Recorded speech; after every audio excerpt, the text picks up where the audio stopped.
Kamboja meminta Malaysia untuk kembali berperan sebagai juru damai dalam konflik bersenjata dengan Thailand yang terus memanas di perbatasan kedua negara.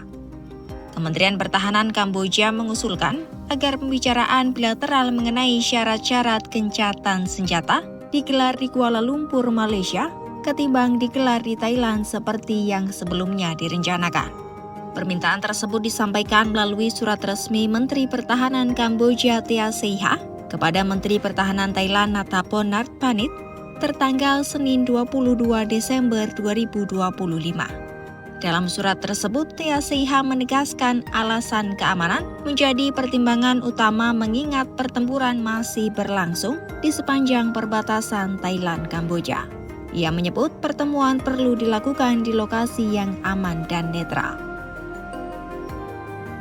Sebelumnya, Menteri Luar Negeri Thailand Sihasak Phuangketkeow mengumumkan rencana dialog bilateral dengan Kamboja usai pertemuan para Menteri Luar Negeri ASEAN di Kuala Lumpur. Pembicaraan itu semula dijadwalkan berlangsung Rabu 24 Desember 2025 di Chanthaburi, Thailand melalui mekanisme Komite Perbatasan Bilateral. Namun kondisi di lapangan belum mereda. Juru bicara Kementerian Pertahanan Kamboja pada Selasa 23 Desember 2025 pagi menyatakan bentrokan masih terus terjadi di sepanjang garis perbatasan.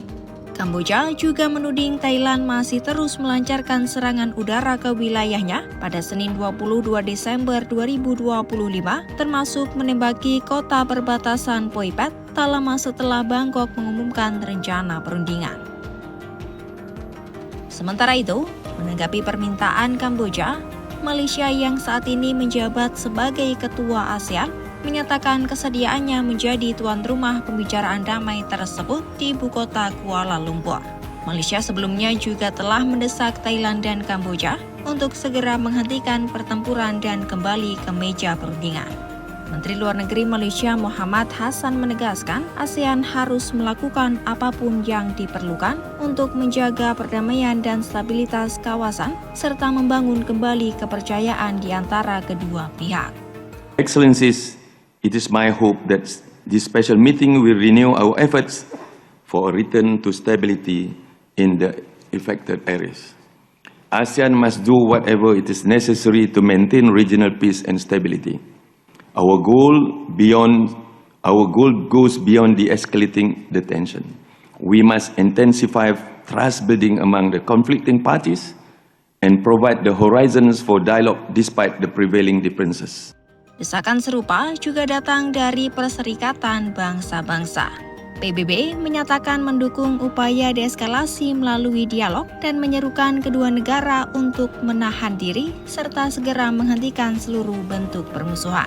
Di lain sisi, jumlah korban konflik Thailand-Kamboja hingga kini terus meningkat. Militer Thailand menyatakan bahwa bentrokan perbatasan yang masih berlangsung telah menewaskan 22 prajuritnya.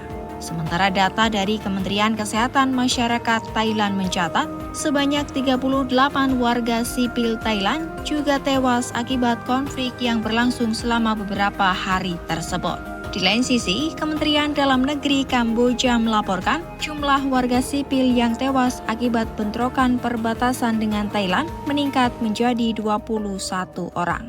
Selain itu, sebanyak 83 orang dilaporkan terluka dan lebih dari 540.000 orang terpaksa mengungsi, termasuk lebih dari 280.000 perempuan dan 170.000 anak-anak.